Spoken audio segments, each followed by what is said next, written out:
This week on the Virtual Pinball Show, we are upgrading Visual Pinball X to version 10.8. We are upgrading Vpinmame to version 3.6. We are upgrading DB2S server to version 2.1. We are setting up a KL25Z and installing a booster board and a solenoid. Major Frenchy shows the progress of his new cabinet build. We are playing the Table of the Week, Jumanji from Balutito. All of this plus your feedback. Here's your host, Major Frenchy. Welcome to the Virtual Pinball Show. I'm Major Frenchy. Thank you for joining me today.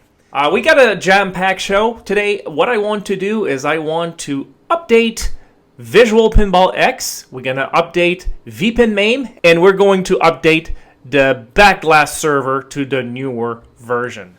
Everything I'm going to talk about today, folks, is going to be in the show notes. Show notes, it's just basically a document that I describe everything I talk about, and you will find all the links. Head over to majorfrenchy.com/blog. Under today's show, it is episode number 3. As we progress through the show, you're going to see that we're going to upgrade our stuff, not because I want, because it is a requirement. Especially if you want to play the latest tables, especially the one that are created by the amazing VPW team. Visual Pinball X 10.8 is a requirement, and a lot of these tables are also requiring Vpinmame 3.6. So we're going to do this today. The beta have been released for a long time, and now it seems like 10.8 is pretty stable, and a lot of tables now are requiring 10.8 in order to play them. The first thing you will want to do is to delete the .ini file that hosts all the settings. You're going to click the View tab on your menu. You're going to go to Show and select Hidden Items. And now you're going to click on your C drive. You're going to click on Users, the name of your user, App Data, Roaming, and scroll down, find Vpinball X. And in here, you will actually need to delete this file. You can click on it. Those are basically the setup. And if you ever experience some weird behavior, some stuff is not working properly, you can always delete this file and it will get recreated when you launch VPX again. So we're going to delete this.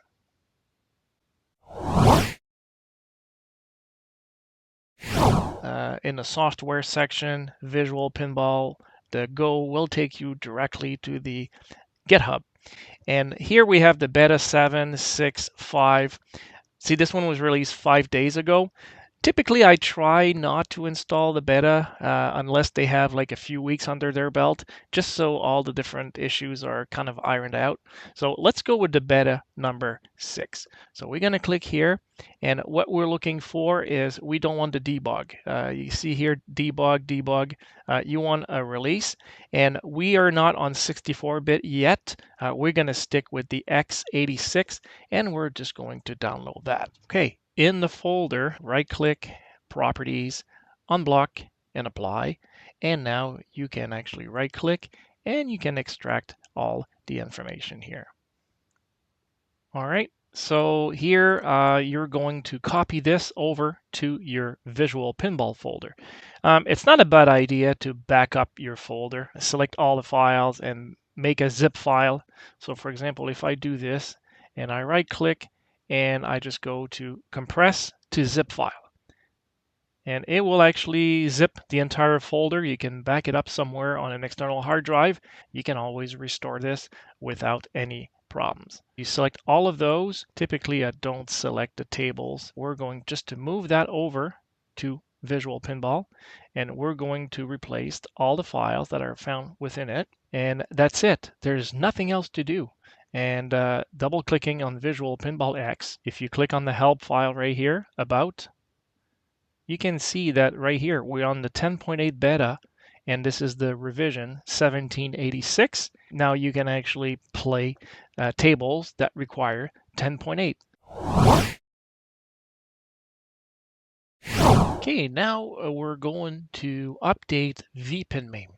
Now, Vpinmame is found within your Visual Pinball folder. To check what version you're under, click the setup.exe, and it will tell you here what version you have. Let's head over to MajorFrenchy.com. Vpinmame right here. Also, if you want, there is a written guide. If you click and Vpinmame update right here, will bring you to the section of the website where I've got a step-by-step on how to do everything. Clicking that Vpinmame at the top here will direct you right to the GitHub. Now, you see there's a lot of different v3.6. These are in pre-release. So technically the official version is 3.5, and always look at how long ago that version was published. August 24. So it's been out for quite a bit. So let's download this one right here. And what you are looking for is Vpinmame x86 for now. Eventually we will update to 64-bit, just not yet. And we're going to download this version here. So in the download folder, you're going to right click, properties, unblock, apply. Then you can extract all the files. So you're going to select all of the files here, minus the VPM alias, and we're going to drop them in the folder here. And we're going to replace all files. Next, you're going to click the setup.exe. You're going to say yes, and we're going to click install. I'm going to say OK.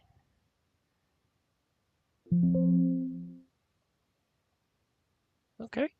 Now here, just double check if you've already set that up. You might not have to change anything, but just make sure that you have the right path. Otherwise, you will get error. Once you're certain that all your paths are okay, click OK. Here are the global settings for your stuff. So if you're using a cabinet, check the cabinet mode. Using Freezy, click the EOS external DMD. Click Colorize DMD. This is the DMD display. If you do not want the native, you can uncheck it, and only Freezy is going to be displayed here. We're going to click OK. We're done. Now we have Vpinmame 3.6 all installed. Now let's update the Backglass server.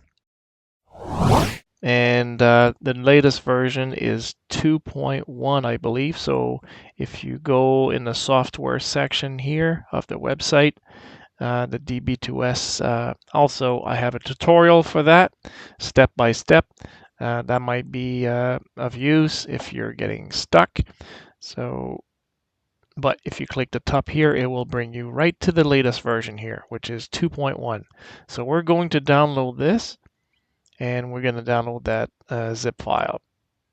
We're going to right click, we're going to select properties, unblock, apply, then we can extract.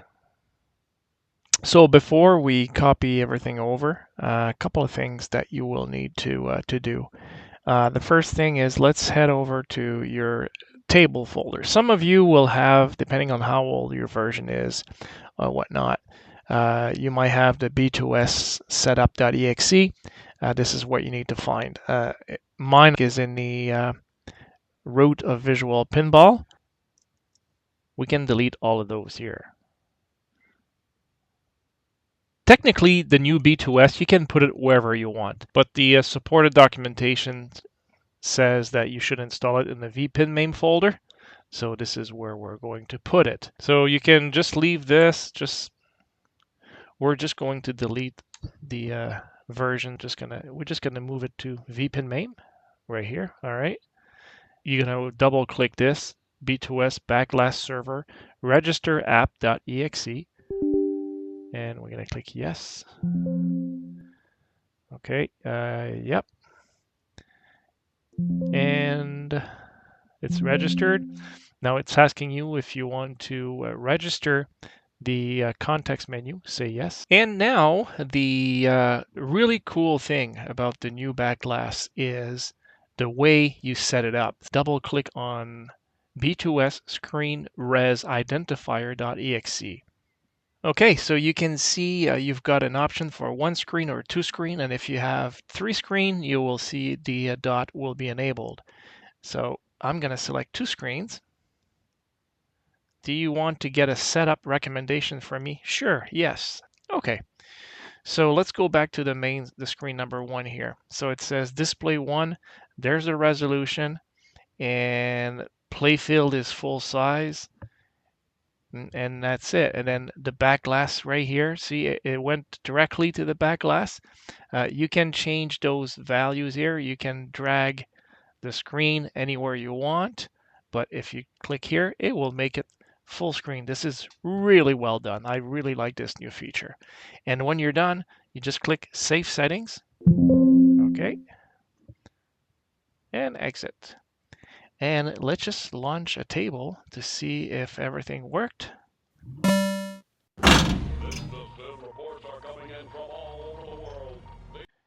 Well, we've got everything working the first time. That doesn't happen very often, and it works really well. So now we're all set, folks. We have the new version of the Backglass 2.0. Back to the show. Also, what we're going to do today, we're going to talk about the KL25Z. That's the brain used to control all the different toys, solenoids, contactor, shaker motor, and whatnot. Now, I've created a tutorial. If you head over to majorfrenchy.com/KL25Z, I have a very comprehensive tutorial explaining all the different pins that are here, what connects where. Also, in order to connect toys, we will need a little booster board. Just a little caveat, okay? I'm going to point you to an article where someone reverse engineered this specific red board and said there was a little bit of an issue in terms of connectivity between the two sides. A workaround is to actually order their green boards. I'm going to have a link in the show note, by the way, if you want to order all of this stuff. Now let's head into the workshop. We're going to connect the KL25Z along with the booster board. And this is going to be the small solenoid that I'm going to use for the test. Okay, we're going to use some DuPont cables here for the KL25Z. And you can look at the diagram on my website. I've got all the location of the pins. This is the ground. And what we're going to do is we're going to connect the ground directly to the ground of the power supply. And we're just going to use a little gator clip. Here is the booster board. It's called a MOSFET board. And what it does, it amplifies the power. So we're going to connect the power supply to 12 volts to this. So this is the ground.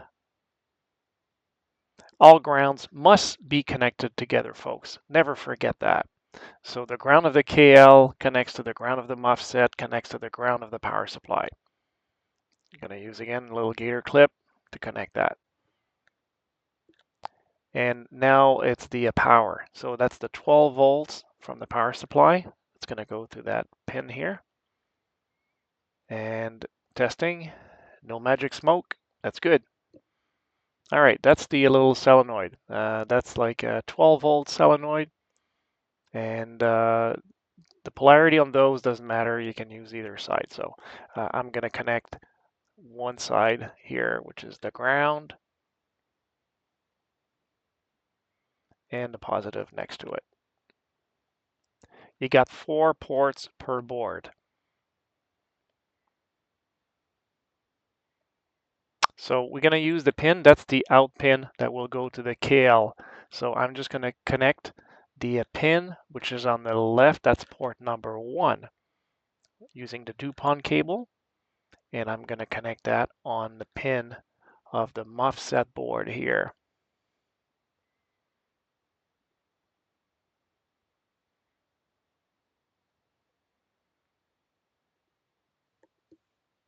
Now we're just going to connect the USB on the right side. That's the programming.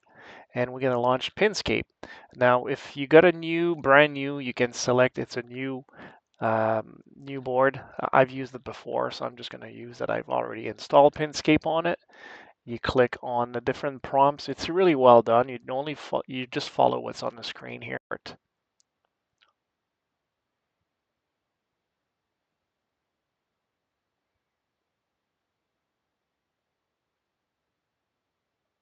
All right, we can disconnect and connect it to the joystick port. It's going to detect automatically. Now here we're going to select the KL25Z standalone. And in the USB identification, pick LED Wiz Unit 1. And now we're going to click Program KL25Z. Now here we're going to select the output, and I'm going to click on the device. You see, it is actually turning on when I'm pressing the output 1 for the Pinscape software. Now we're just going to install DOF. Go to the MGR website, click on the MSI installation, and download it on your computer. Make sure you unblock it. And we're just going to run the installation. I already had it, so I'm just going to click Repair.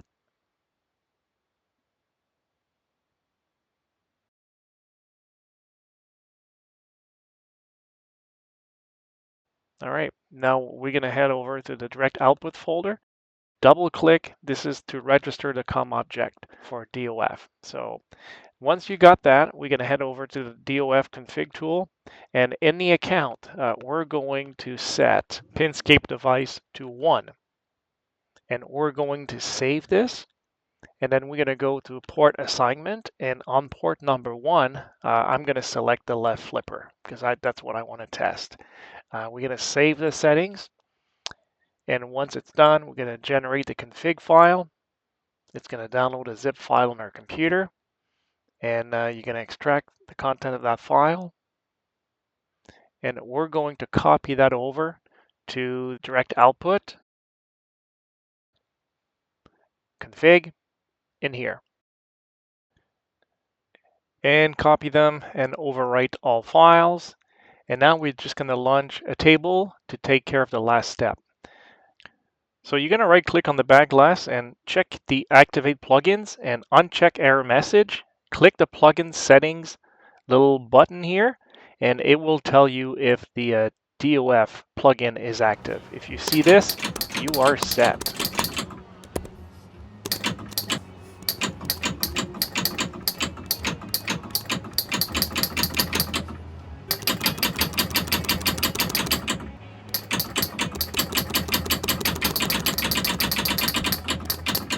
So now you've got a really good understanding on how to connect your solenoid. That was simple. That was just a simple test, but I wanted you to grasp the concept of connecting stuff to the KL25Z.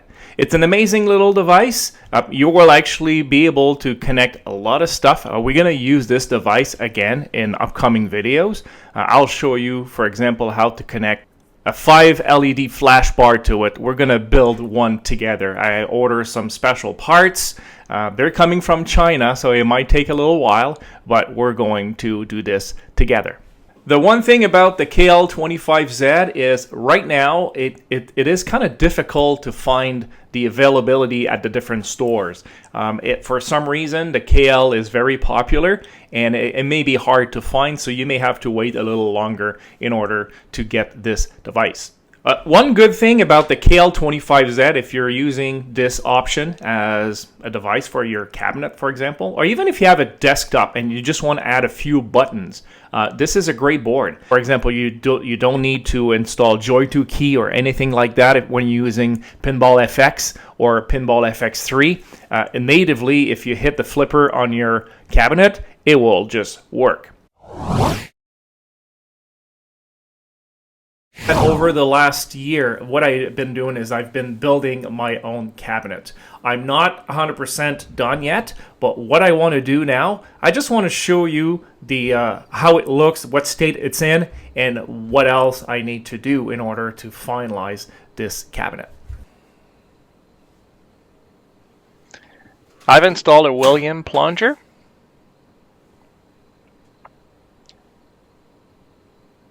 Couple of buttons at the front, they're backlit.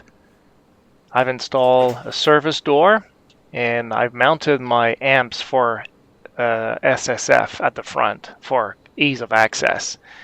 You can see on the right here, it's a real flipper assembly. Under cab lights, they're addressable LEDs on each side. You can see now the front end, and I've got the dot matrix, and I've got the addressable LED and the speakers.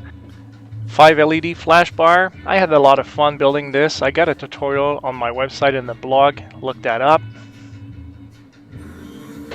Built a little hinge system for the playfield, and I have a little latch that will actually hold it in place.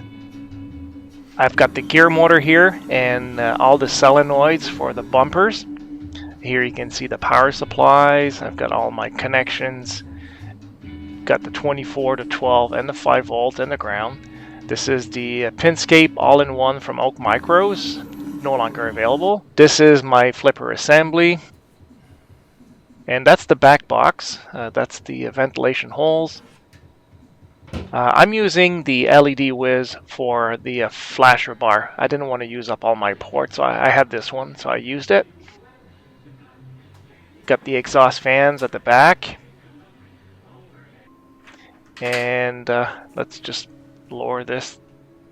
That's a must, because you're always in there looking at issues and stuff, and I don't want to have to remove the screen every time.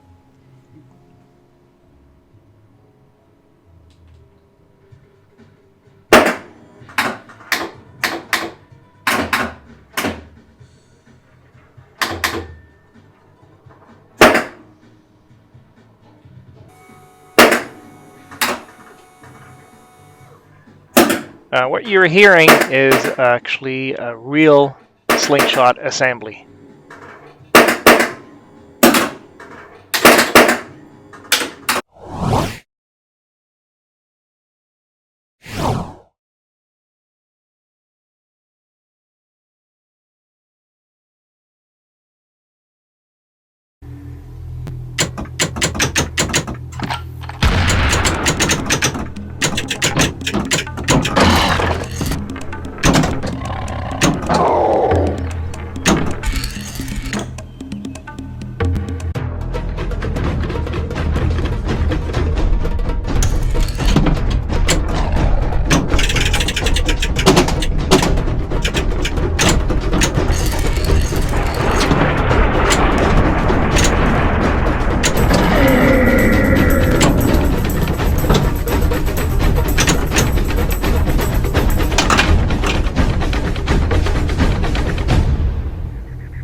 If you have any questions, if you would like me to talk about something, you would like me to review something, or you would like to send some stuff for product review, head over to majorfrenchy.com/feedback and just put in your message. I read every messages, by the way. I might not be able to respond to all of them, but if I pick your question, I will definitely answer it here on the show.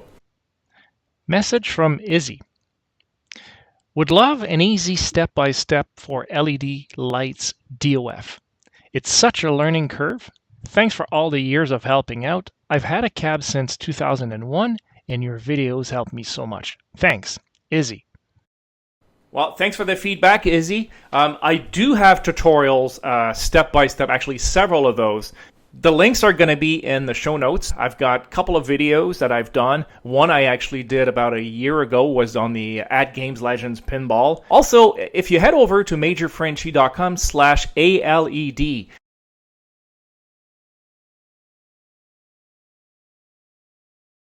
I will spend an entire episode in one of the upcoming show talking about addressable LED with a special guest. That's all I'm going to say.